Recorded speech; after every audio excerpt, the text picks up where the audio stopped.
Welcome to another episode of Tranquil Dialogue with Jen and Atel, where peaceful, candid, and entertaining conversations take place in a safe space. I'm Jen. I'm Atel. And today we've been joined with two amazing guests. Both of them have represented South Australia in Miss World Australia. We have 2023 Miss World finalist, and we have 2024. How blessed are we? I know, Miss World Australia finalist. Yes. This is a special episode. It for is a us. very special, and we are so humbled to have both of them in the same episode, and both of them from different cultures. So we're here to really explore a lot today. We just want to know, how do you find calm? You know, I believe you're from Vietnam and you're from Kenya, right? How did you find the whole experience being from a different background? Oh, definitely for me, it was very new, I guess, because not a lot of Asian people enter the beauty pageants. We just focus on studying. That's all you've been raised to do. So to start doing beauty pageants was definitely the first step for me. No one else was really doing it. So yeah, it was a wonderful experience, I'd say. Can you tell us more about yourself? Yeah, so I'm Pauline. I work as a physiotherapist for one of the maximum security prisons in South Australia. So very lucky to become the first female in the state to do this. Oh, really? Wow. Yeah, it's always been men. I know, right? It's always been men. Wow. So yeah, and then also obviously Miss World Australia. Miss became a national Vietnam finalist. 2017. Yes. So I won that one. It was a double title. So I won the title and then Miss Congeniality as well. Wow. Oh, Yeah. wow. Yeah, I won everything. Yeah, I remember that movie. That's a great Yeah, title. me too. Yeah, Nice. so that was nice. Yeah. And Josephine. Yeah.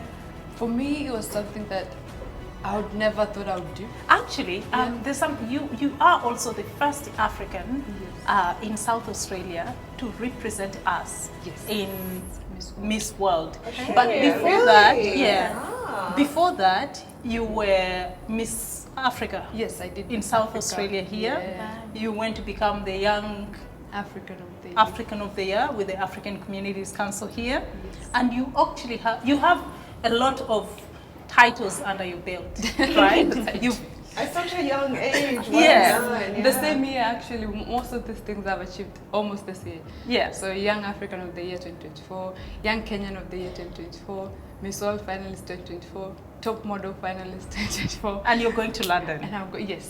Ooh, is my that for the year. top This is my model in year. Australia? Yeah. She's also top model. She's also top model. Yeah, I mean, me growing up, I never thought I would be in such spaces. Yeah. I was the most shyest kid in the class. I was the tallest, most skinniest girl sitting in the corner there. No one liked me. So in my head, I never thought of that. I used to just focus on class and that's it. But then when I came to Australia, you know, every time I walk, people are like, "What are you doing here? You should be modeling. You're tall." And I thought to myself, hang on a minute, maybe I should try this.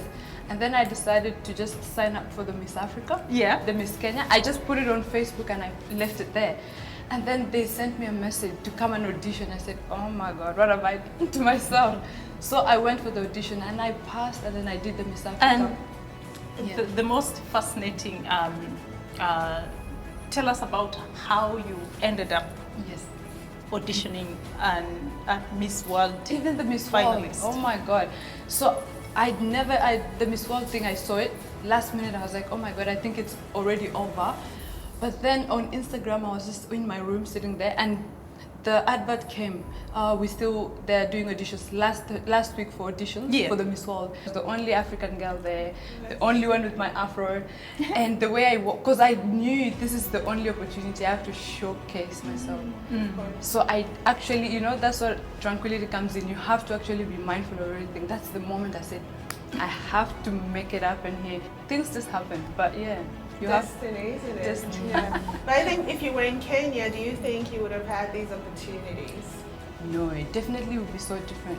Back home, you have to know someone to do things. You have to be, you know, there's so much that goes through. Like back home, we're not that developed. So there's so many things that, barriers. My mom won't even let me do these things if I was back home. Even yeah, Exactly. when she had me, she said, "What are you doing?" And I said, "More." She's like, "Is that cat walking?" She said, "Are you gonna do that cat walking thing?" And then now, when I did the Miss Kenya, it was just like meh. But when I did the Miss World, she's like, "Oh my God, your cat walking things are working." They're working for you. That's Yeah. beautiful. So we see that both of you have like busy lifestyle, you with work and everything you do. How do you find peace within all that you do? Well, with my line of work, obviously, because it's maximum security, we're talking about 90% of them are murderers, and the rest of them, I guess, they've skipped bail or pedophiles and all sorts. So with that, because they're very unpredictable, they could attack you at any minute. So yeah, a lot of people think that I would walk into work being nervous and everything, but surprisingly, no. I actually applied for the job back then knowing, you know, this was going to happen, but I think if you fully prepare yourself, you can be very tranquil. So we've got a security guard that escorts me in and out everywhere I go in the prison. We've got Do they do that with others? With others? Everyone else Oh, that visits just- the prison? with the others as well. Yeah. Yeah. That's great. So when I see my patient one-to-one, there's a security guard there. So it's very well prepared. And I think as long as you do your preparation, you just be professional. Have you ever been in a situation where you panicked, or has any Been of attacked. you've been attacked and you panicked or something? Surprisingly, no. I think I've just always been a very tranquil, calm Yeah. person. That Take it as it energy. comes. Yeah. Yeah. It actually Energy. happens when you attract, you know, even the Miss World thing, everything that we do, you have to embody what you want to do, you know, for people to see. If you want to become, you have to, you know, it's an act, you have to learn. You have to learn how to just breathe in slowly, talk to yourself nicely, give yourself positive regard, tell yourself, I'm gonna do this, I'm gonna do this. Because there's nothing that you will achieve, it's not external. Tranquility, calmness is not something that you can just go and grab. You have to learn it, you have to be aware of everything that you do, so awareness. And also how the environment around you. Yeah. Some people just make you anxious. So you have to always look at your surroundings, your environment, prepare yourself, even where you go. Prepare your outfits, prepare your speech. Like this event, come before time, be on time, do things, you know. Most people try to, you try to be calm, but yourself, you're not. In your mind, chaos. You're not. Yeah, true. And it starts with your mind. So if you prepare your mind, cultivate a mindset that, you know, ensures that every time you're mindful of what you're doing, and you always have that calmness regardless. Yeah. We would really like to hear about how you got there, before you got Yeah. there, what took you there. I was born here, so I hung out with a lot of Western friends, but I also had the Asian background as well. Yeah, so it was very conflicting. So being Asian, like I said, you always had to study. That was all you had to do. And I never really had very many friends, to be honest, because I was just focusing on studying. Yeah, so I became very introverted. By choice or? It just came because- naturally, and I think a lot of Asian Australians would agree that they started off very introverted. Then when I got a bit older, I figured I need to snap out of this, and I need to be more extroverted, get to know That more sounds people. like your That's story. just like me. Yeah, and so did beauty pageants, did public speaking, did everything, and so I've just grown out of that. So That's good. So Yeah. what inspired you to want to go into beauty pageant or public speaking? Was it really to come out of your shell, or you saw someone do it, or you heard, oh, this is something different? Or it could have been you're like, oh, you know, I don't see a lot of Asians doing this, and I really want to make a difference. I want to be that woman that could inspire other young girls. yeah, that one. So breaking barriers, Yeah. I'd say. So same as Josephine, I just wanted to do something different, didn't want to be the same as everyone else. Yeah. Stand up. Yeah, and so like I said, beauty pageants definitely different. It's not the usual that we do. Yeah, it's just public speaking really kick-started for me. So I started doing that at school. So I started to sign up for environment clubs. Yeah. I became leaders of this technical support group and everything. So it was really nice. So from that point, I figured this is actually very enjoyable. I can do it. It's not that hard. But I did start stressing quite a bit when I was younger. So I wasn't very tranquil, and then over time I started telling myself, this is easy, I can do it.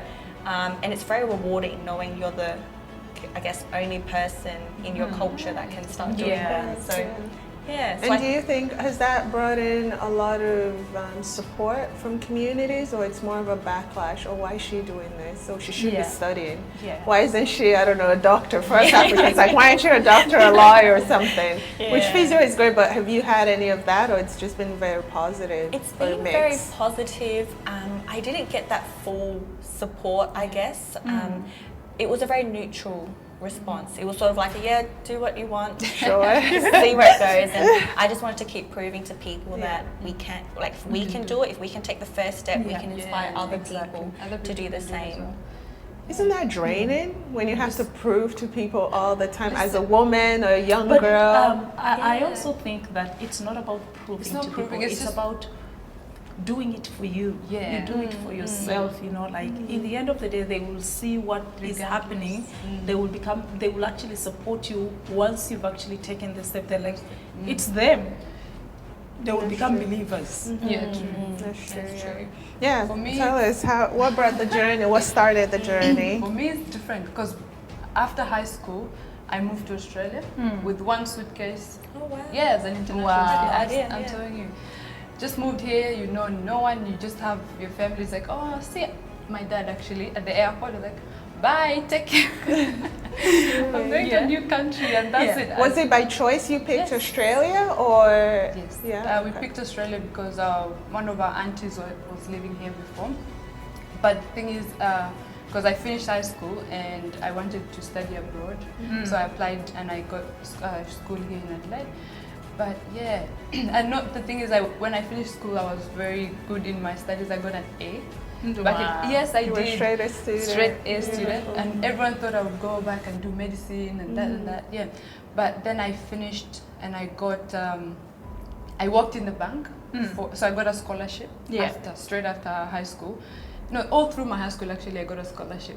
So when I finished year 12, I was the best in my school. So you were one of those kids, huh? I was smart. I was one of You're those an kids. intelligent See, that's kid, the yeah. thing, and that's conflicting personalities now. Because people look at me like, we thought you'd do medicine, you'd be somewhere studying, being a, because I was a very, because You still are. No, because I Yeah. told you that I was very shy, tall and skinny. So the only thing I would do to stand out is to be smart in class. Because these people are bullying me, so might as well be smart. Anyway, so I was very good in my studies. I was best in biology. I used to be best in all the contests and everything. But then people were like, this girl that's quiet in the class. But then they'll call me out with my long skirt. I will go out, take my reward and come back and sit down quickly. Anytime they'll ask me to talk, I would want to die. I want to faint. I don't want to talk in front of people. I don't want to do anything. But then I was showing my like action or expressing myself through my studies. So the only time you know me is when I go to school and you see my grades. That's it. But then when I moved to Australia, I didn't have that opportunity anymore to compete in class. So I felt like I was diminishing because oh my God, I don't know myself anymore. I don't know what to do. So I started working in healthcare. You know how healthcare is. Oh my God, you go crazy. Exactly. You lose yourself. This is not even the job that you can stand out. So when I was in healthcare, Did you have to do that while studying as well? studying, you have to do double shifts in the And then you morning. have to pay for your Oh, tuition. yeah. So one of the things that I know, most of these international students who come here from, I can say from African background, they come study, work at the same time. So, I believe you're limited to 40 hours, Yes, a fortnight or a week. Fortnightly. A used to be. fortnight. So they end up getting like 2 jobs to 3. And at the same time, you have to excel in your studies. And some of them do that to pay for their tuition. We did. I paid all my tuition fee, and then I used to support. I have, like all my siblings, I have supported them through school, all of them. So paid all their school fees, built my family's houses, and supported everyone. At the same time, supporting myself. At the same time, doing the Miss Kenya, doing these things, running around. How do you find that Running. peace within you?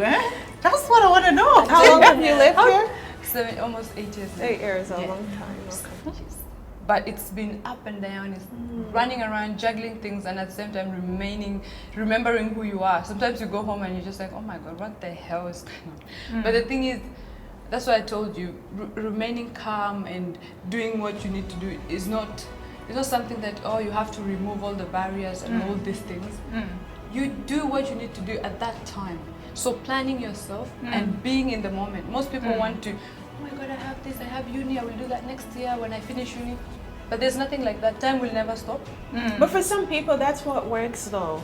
Because they don't like stress, or even if they do like stress, their body just can't handle stress. Yeah. Could be mentally, physically, because we're all built differently. We're all but different. yeah. But what most people don't realize is life will never be easy. Of course. Life will never be stress-free.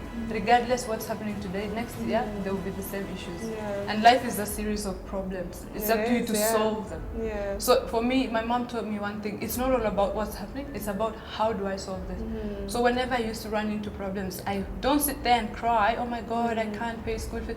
What can you do? I want to know something. With your nature of work, I know that you work at prison, and I've seen your social media, you do a bit of exercise and bits and pieces, and also being an ambassador to many brands. How do you find the peace? How do you juggle between what does exercise mean to you? Yeah, so honestly, exercise is in my line of work. Working as a physio, it's my bread and butter. It's what I do every day. So I actually take this out of work as well. I go gymming, I go for runs. I do all sorts of physical activity I can find just to sort of release any sort of stress that I have in me. It helps with my mental well-being as well. Definitely social media is something I've just started last year. So it's been just quite last hectic. year. Yeah. Well done. So with Great all of these progress. brands, I'm having to juggle it outside of work. So when I finish work, if there's a bit of sunlight, I'll go out, get some content done. Yeah. So it can be stressful, but I think I try to tell myself that this is what I enjoy. Yeah. If you enjoy doing it, it shouldn't be stressing you out. You try to tell yourself, or So it are is? you I feel it. Do you Yeah. like nature a lot? Do you go hiking? I do like nature a lot. Yeah, Okay. hiking.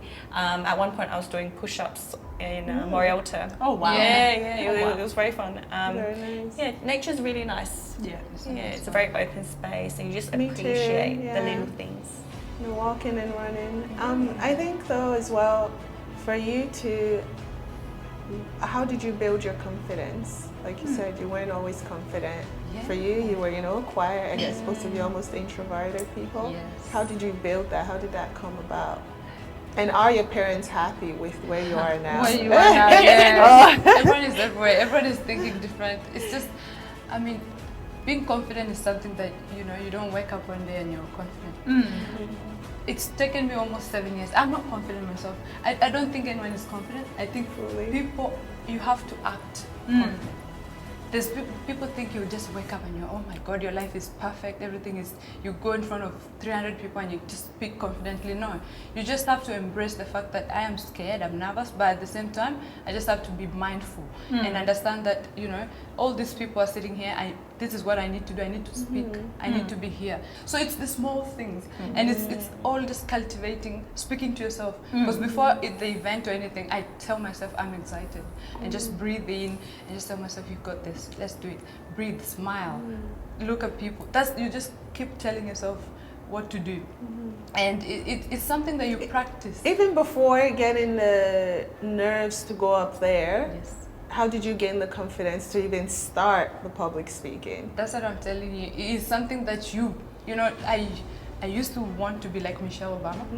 I still want to. Used to? I want to. in the I still want She's to. a role It's in the model. process, yeah. Yeah. Michelle Obama, she is the first lady, right? Everyone is looking at her. was, She yeah. was.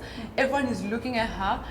Do you remember when people were attacking her, the Obama thing? And then you still have to stand in front of people and just be yourself, regardless. Confidence, yeah. Regardless. So in my head, every time I tell myself, if Michelle Obama has to withstand these things, then I have to embody, become that I want.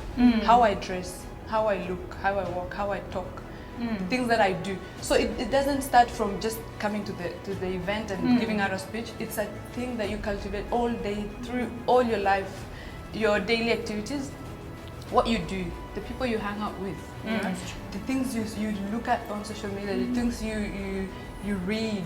See, all these things. So every time, even the other time I was saying to Jen, sometimes you hang out with some weird people and you're like, oh my God, does Michelle Obama hang out with such people? No.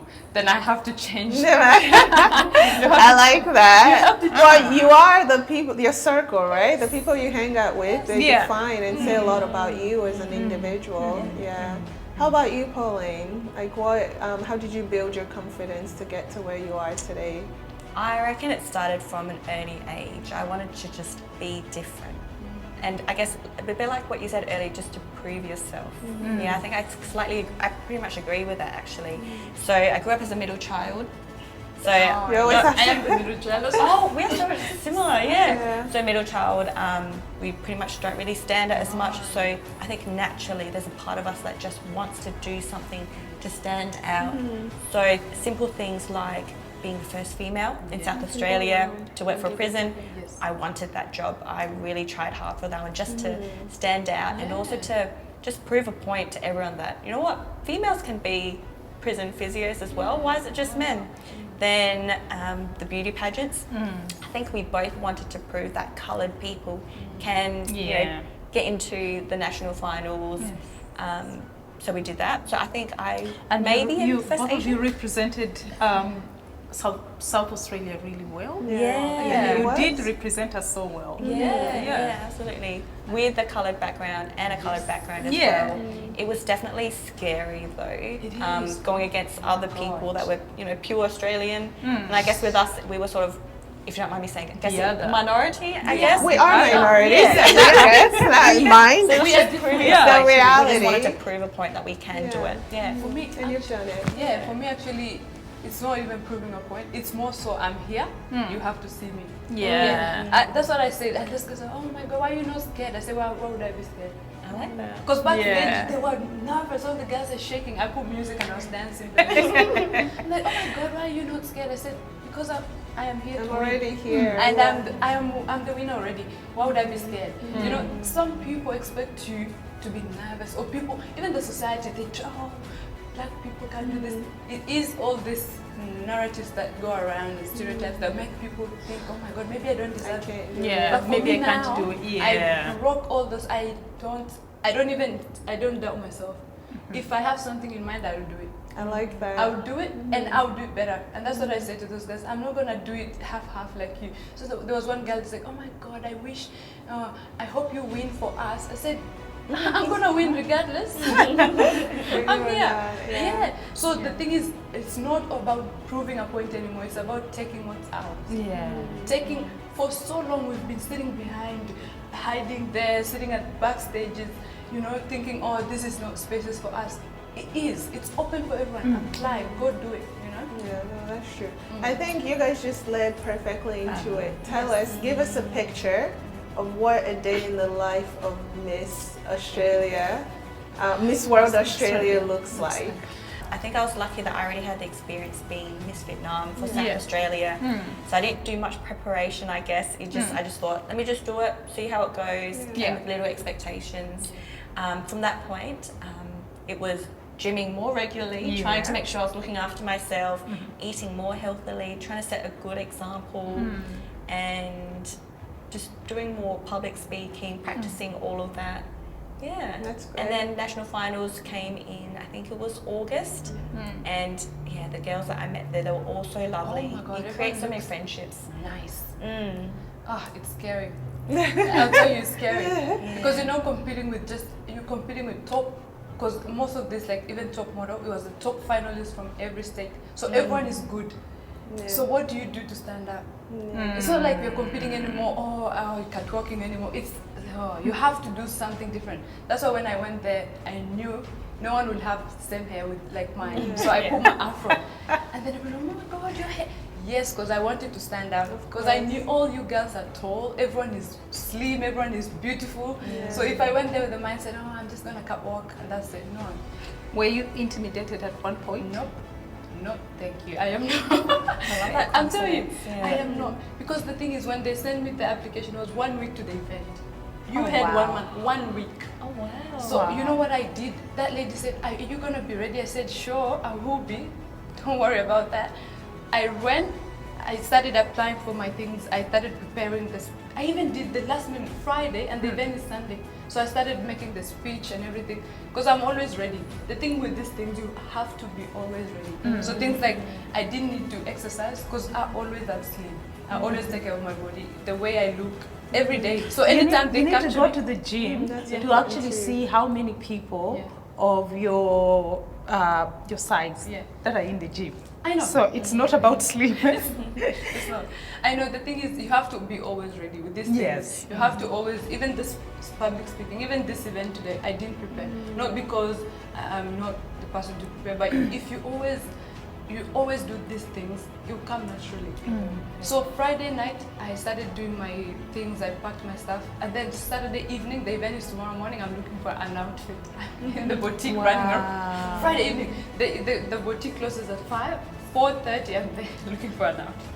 That's And fair. yeah, in my head I thought, the thing is, you don't need so much preparation, you don't need so much time, you just need to know what you want. When you know what you want, it's easy to make decisions. So I went to the shop quickly, I wanted a long flowy dress, and that I saw a dress, a pink dress in the mannequin with a long neck thing, and I said, give me this dress. From the mannequin. To wrap up, our last question we usually ask. Yes. So tell us, what gives you peace in Or this who? chaotic Yeah. world? What gives you peace?